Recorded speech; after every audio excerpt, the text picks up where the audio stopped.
Hail Kingdom, this monk leveling build feels illegal. Very fast clear, it's easy to get gear and bosses. We just walk in and 2 seconds later... What? It's gone. It's all gone. Yeah, it's gone. In this video I will walk you through campaign, act by act, explaining support gems, skill gems, and everything you need to make this monk going straight to the end game. But as always, it all starts in Act 1. That's where you will get your initial weapon, quarterstaff. First skill, Falling Thunder, and good news for us, it will be the skill that we will base our build around later. Still, mostly for duration of Act 1 we will use basic attack. So, as you see against this boss, I'm rolling around doing basic attacks, and when he calls his friends, that's when I'm using Falling Thunder, because it's area of effect attack, so I can defeat multiple zombies just in one hit. After first victory, we're going into town to Renly and getting uncut skill gem level 1. I was lucky to get my upgrade, but I will use this shopping list and I will get back to town every now and then to upgrade my equipment. It will highlight useful gear for our build, and also you can get this shopping list in a pinned comment. We look for armor pieces that add maximum life, because it will help our survival, and also water staffs with increased damage or any type of added elemental damage. I will use my first skill gem that Renly gave me to craft Killing Palm. From now on, when enemies are low enough, you will see blue bubble. By using Killing Palm on these enemies, you will get power charges and also instantly destroy them. Falling Thunder will utilize these power charges to have extra fissures, projectiles, or call them however you like. And that's our main combination for now, but also in first area don't forget to run around and find this abandoned camp, because that's where you will get guaranteed skill gem level 1 that we will use to craft Frozen Locus. Use it whenever you are surrounded by loads of enemies. When enemies will destroy this ice peak, they will be damaged really hard or even will be frozen. Hardest part of being monk in Act 1 is of course that we are pretty squishy, almost as squishy as any other mage. At the same time we are melee, so we need to come close to enemies, and at the same time we got some synergy, but there's almost no synergy against bosses right now. So I'm creating these Frozen Locus ice peaks and destroying them with Falling Thunder. Whenever boss creates a little bit of extra minions, that's where I'm using Killing Palm to get my power charges and finish boss with Falling Thunder augmented with fissures by utilizing power charges gained. When you arrive to next area, Grelwood, don't forget to find this cauldron to upgrade your mana and health flasks. But also there is a rare monster. Definitely defeat her, because she will drop guaranteed support gem. And that's the gems we will use on top of our skills to get even more power. The first one will go into our basic quarterstaff strike, and I like to start with a rage. At this point you should get all tools to go to the next area, Red Whale. Basically just run around, get your power charges by defeating smaller guys, and then unleash Falling Thunder or even Frozen Locus to save yourself from packs of monsters. All the strategies will be used in a Red Whale also, and you will need to complete bunch of obelisks. But most importantly, you will find weapon upgrade in this area. Basically you want to look for refined arms. This refined arms guaranteed to drop every martial weapon upgrade, and quarterstaff is not exception. Even without any mods, this quarterstaff will give you same damage as best rolled quarterstaff of previous level. So if you got any currency, you can easily apply it to it, and if you get added elemental damage or increased physical damage, you will one-shot everyone. Was not the case for me this run, however it's still fine and we can clear everyone with ease. But I got one more skill gem and I will craft Frost Bomb. Frost Bomb is very nice and useful skill, especially against bosses, because against bosses we don't have enough synergy right now. Place this Frost Bomb on boss, and when it explodes, it will not only deal damage, but also it will reduce enemy elemental resistance at this point. At the same time, we are applying shock to enemy with our lightning skills, and basically we dealing around 50% more damage than we normally shoot at this point. But in reality even more, because basic attacks will generate rage. That's where you see rage right now, and when it fills up, you will deal 30% more damage. This should be more than enough to defeat boss in Red Whale, Mr. Rust King. And he is really important guy, because he will drop uncut skill gem level 3. You probably have a question where to spend our passive skill points. As you can see, character is fine even without spending those, but normally you want to get attack damage and increased attack damage and any other increased damage damage as you're going through your passive skill points. I will show you exact passive tree near the boss fight, but you can check this on my Mobalytics guides, link in the pinned comment as always. Anyway, right now I'm in Green Tangle, that's one of the next areas you will go to, and there's boss. He is optional, but I really like to defeat him because he drops another guaranteed support gem. But don't forget, we got skill gem level 3, and that's what we will use to craft our next skill, Tempest Bell. Hit enemy 4 times to generate combo, and when you're ready you can unleash Tempest Bell and then just continue hitting enemy with all your attacks. Tempest Bell will act as extra damage on top, and as you can see right now I'm utilizing my wall skill set. I'm generating combo, I'm dropping Tempest Bell for more damage, using frost bombs to deal more elemental damage if needed. If I need to run away, I close distance back to boss with killing palm, and even dropping frozen locust to get away from him or to freeze him a little bit faster. And that's why most of people actually prefer to level monk with the bow, because you will use only 2 skills. Right now we got tons of skills to utilize and have fun, so it's up to you how you actually want to level up, but later we will use just 2 or 3 skills, so don't worry. And yeah, we just got another support gem, and I will use it on my basic attack and craft rapid attacks to attack faster. It's still our main damage source. After this location you will find yourself in cemetery, and then you will need to look for 2 tombs. One of the tombs will contain this guy, it's Athenia Tomb, and this guy also guaranteed to drop another support gem. I will use it to create a support gem concentrated area for Tempest Bell. It will not instantly be in your choices, so don't forget to press show all. This combination will give us a lot of damage against bosses, and if you don't know how to show all support gems, skill gems and stuff like that, make sure to check video in the pinned comment. Yes, there's nice beginner guides that will explain you everything you need about Path of Exile 2, but right now as you can see we completely deleting bosses and getting ready to go into next area. It's really important to know that in the next area, in Hunting Grounds, or after you reach level 11, you will find next weapon upgrade. But right now don't forget to buy 1 talisman, and it should be just super basic and super cheap talisman that you can get. Now we will equip talisman in second weapon slot and we will unlock this wyvern attack, so don't forget to switch your talisman to wyvern mode. And now after you use this attack, if you got any power charges, you will get buff. And yeah, I know, 1 extra button, but this extra button basically doubles our damage. So get your power charges with killing palms and use rend 1 time, get your extra damage as lightning damage, and you will instantly delete screens with your other attacks. It's super overpowered for clearing and especially for bossing if you manage to get power charges against bosses. If you want, you can create even another skill gem of level 3, it will be Wing Blast. And this Wing Blast, when bosses is primed for stun, will stun them and give you power charge, so that's how you can get this extra damage against bosses constantly, but we don't need it. We can beat Act 1 without like 10 buttons. And yeah, after you defeat boss in a Frey Torn area, he will drop gem Skull. This skull is really important because it will give you your first spirit and also uncut spirit gem that we will use to craft our first spirit permanent buff. It will be Herald of Thunder. Don't forget to turn it on, and now whenever you defeat enemies who are shocked, you will get few attacks with added lightning damage. And again, enemies will be shocked in most cases if we're utilizing this wyvern buff, because we will deal a lot of extra damage as lightning damage, or you can even shock them with falling thunder, so it just works. I finally found upgrade for my quarterstaff, and that's quarterstaff you're looking for. Try to get extra elemental damage or physical damage or level 2 all skills, but it will just boost your damage no matter what. You will easily defeat Executioner with this weapon upgrade, and when you defeat him, you will save Lady. Speak with her back in town and she will give you guaranteed skill gem level 5. Also, depending on league, you probably will get skill gems level 5 in the next location anyway. This will unlock next skill tier, but to use it you need to be level 14, so while we're leveling up, let me explain my passive skill tree a little bit. Again, it's pretty simple, we're just getting all attack nodes and all damage nodes near the start of the tree, but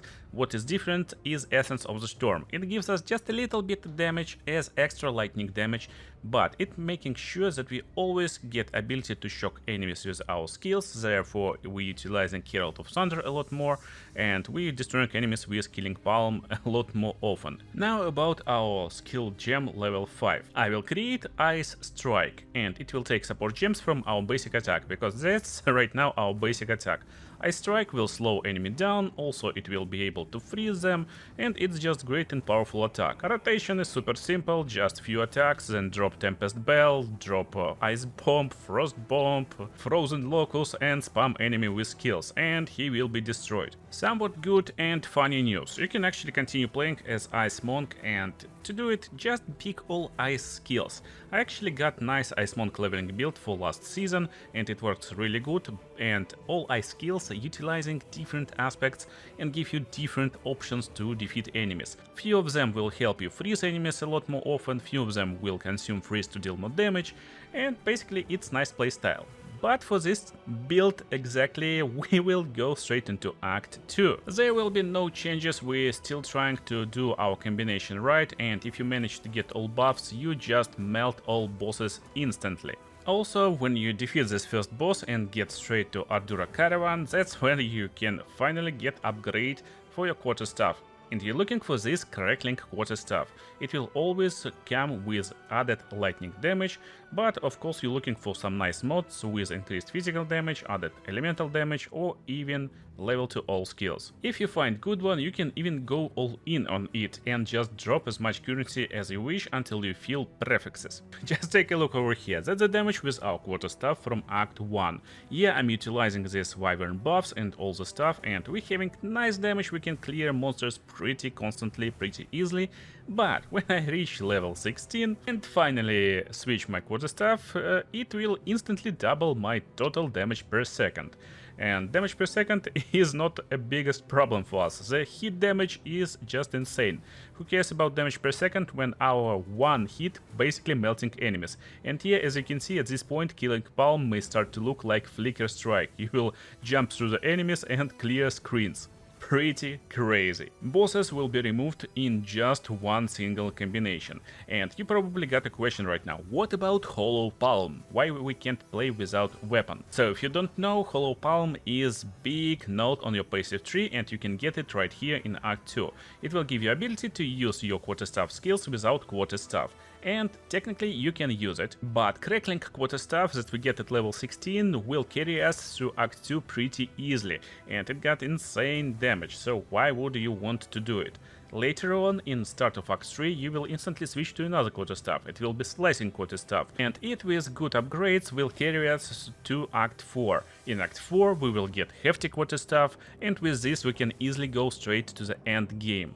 It's pretty easy to find them, upgrade them, and you will feel really good. But you can actually respec into Hollow Palm every now and then to check your damage, so if you can't find good quarterstaff, maybe you just don't know how to craft it reliably, or don't understand items, maybe you will get a little bit better damage with Hollow Palm. In my experience, it's not worth it. Eventually you will get skill gem level 7, and that's the point where we will be able to shape our build to final form that we will use throughout the game to the end game, and basically you can continue using it however and as much as you like. But right now, as you can see, I'm in Trials of Sekhmet, I'm defeating this guy and getting my ascendancy points. No matter what monk you will want to play. If you want to play Chayula on your Ascendancy, if there will be, you can play it. But for leveling we pick Invoker, because Invoker will come with nice benefits while we're leveling. Most importantly, we will start with this Magnitude of Shock and also 10 damage as extra lightning, and whenever we shock enemy, it will create Shocking Ground. This shocked ground what will make our build combination insanely overpowered. Because now no matter how hard we hit enemy, when enemy is shocked, enemy will be shocked basically forever, because well, he is on a shocked ground, well, he always will be applied with a shock to take more damage. But that's not best benefit, it's actually first binding stone to create our final form. It will based around lightning damage, that's why our passive tree will look like this. We're going into lightning damage nodes, and also I'm speccing into critical hit. Yeah, critical hit is something you want to avoid while leveling, but not for this build. First of all, because when you're getting your power charges ready and using your Falling Thunder, it creates loads of fissures, and these fissures will basically crit, and when there's so many fissures with a lot more damage, with critical strike, well, if you're lucky you will be able to just one-shot bosses. Again, if you're not lucky and you're not doing critical hits, maybe you will die to boss attacks because you're a squishy monk, but it's not a big problem because you will try again and then you will defeat bosses. So even if your skills are not enough, sometime you will be lucky and you will melt everyone in seconds. Now the question, how you will melt them in seconds? Well, I'm speedrunning as you can see, and I'm still using our old strategies against bosses over here. So what is our actual skill combinations that we're aiming in Act 2 and we're specking... So what is our actual skill combinations that we are speccing into Act 2?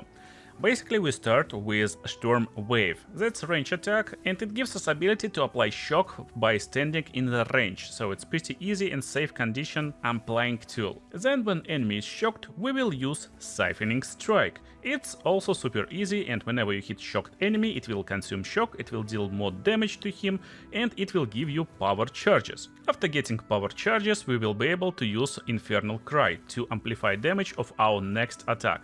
And guess what? Our next attack will be Falling Thunder. It will utilize power charges, it will have extra fire damage from Infernal Cry, and it will just melt enemy.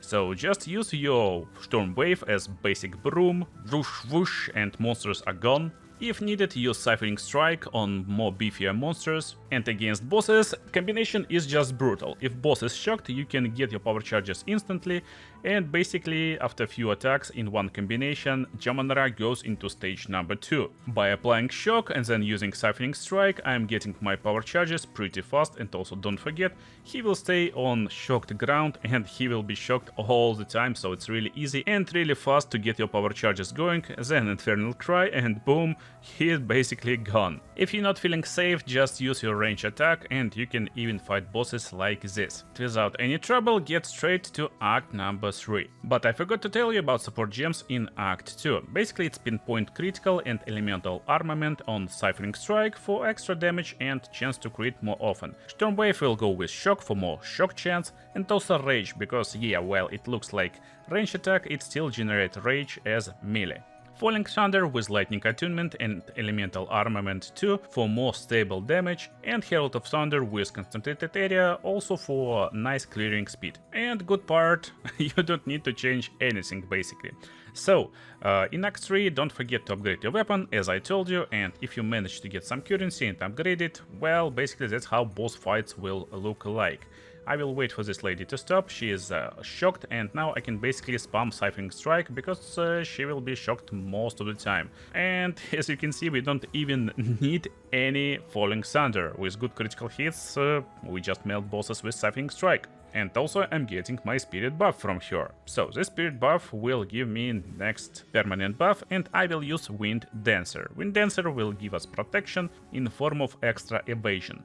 Also, by utilizing Blind and Maim support gems, we will be able to increase our survival by a lot more by slowing down enemies and also blinding them so they won't hit us more. This skill combination in combination with my passive tree is just brutal. We one-shot most of mini bosses, and real bosses will be almost one-shotted in most cases. As you can see, damage right now is pretty crazy. How we achieve it? You may notice one more extra skill I'm using right now, and it's Sniper's Mark. Yeah, it will increase critical damage on next critical hit against target, so I just apply it before using my Falling Thunder. There's also one more really cool skill that you can unlock in Act 3, and it's called Mantra of Destruction. You will even see it on my action bar. It should generate combo from melee attacks, but if you take a closer look, it generates no combination from Siphoning Strike whatsoever. Only every like 5 attacks we generating one combo.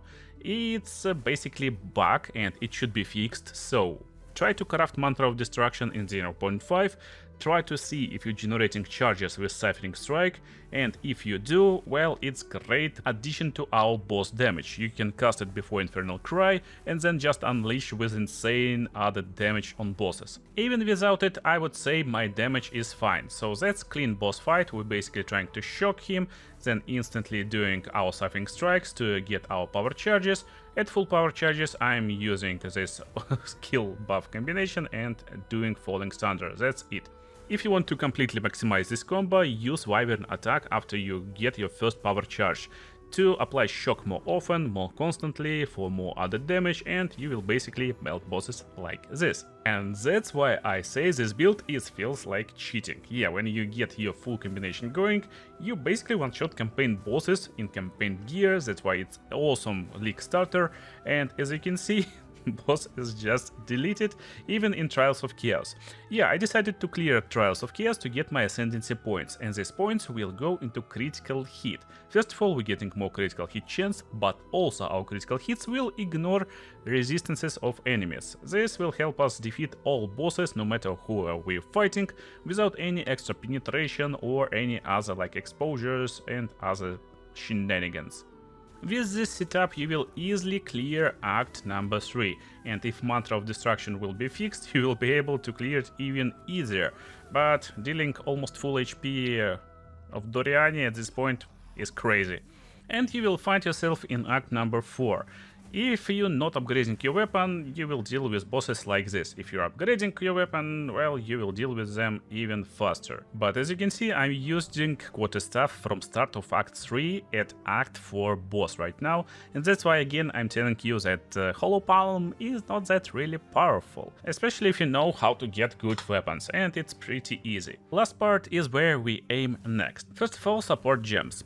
For Rend, I used rapid attacks to attack faster and prolonged duration to get this buff for a little bit more. Herald of Thunder kept Lightning Attunement, Infernal Cry with Tireless and Exposing Cry. It gives me ability to actually apply it to extra attacks on top, and that's really massive, especially if we able to crit with Falling Thunder and then with Siphoning Strike after we consuming Shock. Stormwave is my main candidate for extra sockets, so I'm using rapid attacks to attack faster after I get this extra socket on it. Sniper's Mark, I'm using Mark of Siphoning, it helps me to replenish my mana. For Siphoning Strike, it's pinpoint critical, elemental armament for more damage, and even more damage with elemental focus. We never apply any ailments, so elemental focus will be good. And last but not least is Falling Thunder, it's concentrated area for more damage, elemental armament for more damage, and Fist of War for even more damage. Make sure you get enough life to not being one-shotted, and yeah, life is one of the most parts on your gear. Also, even armor on your gear will help, but it will be hard to get armored gear because we're not leveling strength, and it's a requirement for most armor gear you will find. So stay careful against bosses who is hard, and if you manage to unleash your combo, well, that's what will happen. The best part of this leveling build, it's pretty flexible. Yeah, there's a bunch of texts that will give us more damage, but in reality it's just Stormwave to apply shock, Siphoning Strike to get power charges, and Falling Thunder to unleash its power charges. You can experiment with other skills and have some fun, but this build will carry you straight to the end game, and if you enjoyed this video, make sure to leave a like, subscribe, and see you in the next ones.